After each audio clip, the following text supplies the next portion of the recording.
عندك كفتتك سلطاتك واسألي عليا لو اختفيت. تكملة لقصة الست ام كوهين، قال الحمد لله عدت على خير، استر على عبيدك يا رب. بص يا ست البنات، هشرح لك سياسة ام كوهين في جملتين.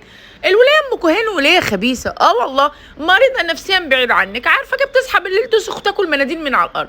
عندها حاجه كده مرض اسمه ازدواجيه المعايير او الكلب مكيالين. هشرحها لك ببساطه. عارفه ان احنا تعليم حكومي على المصطبه، وعودي يا بت ويلا بينا. بص يا ستي، عارفه انت ما تصحي الصبح تلاقي واحد بيخبط عليك الباب يخرم لك عينك، فتيجي تخرمي له عينه يقول لك يا عينيا انت خرمتي لي عينيا، فتقولي له ما انت خرمتي لي عينك، يقول لك لا انا اخرم لك انت ما تخرميليش، او انا ما كلمتكيش. هو كده.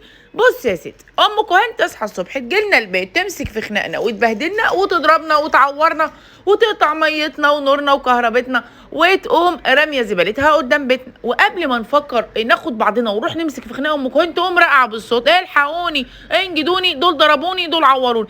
يا وليه يا كالحه، ده احنا لسه الدم ما اتمسحش من على دي. لا انا ما عملتش حاجه، انتوا اللي بتعملوا.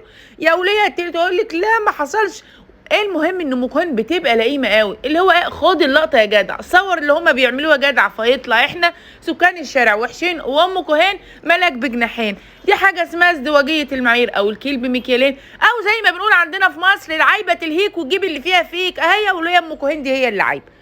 تاني نقطة ودي أهم نقطة، أم كوهين ولية دحلاب تأجر 3-4 نسوان تطلقهم عندنا في الشارع، يفضلوا ينخروا في ودان. شوفوا محدش بيسأل عليكم، شوفوا محدش بيودكم، شوفوا محدش انتوا صعبانين عليه، كل الناس سايباكوا. شوفوا جيرانكم اللي جنبكم مش عايزين ياخدوكوا، شوفوا مش عايزين يستقبلوكوا.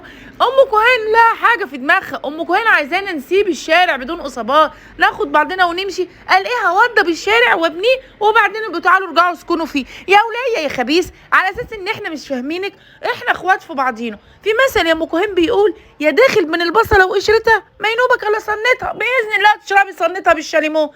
يا ام كوهين احنا اخوات ببعض، نود بعض، نسال على بعض، نستقبل بعض. مالكيش دعوه يا ام كوهين، ما تخشيش بين الناس يا ام كوهين، احنا نسب وسلسال واحد يا ام كوهين، بيوتنا لبعض يا ام كوهين. خليكي في كوزك، مش هنمشي من الشارع يا ام كوهين الا لما ندفنك فيه ان شاء الله.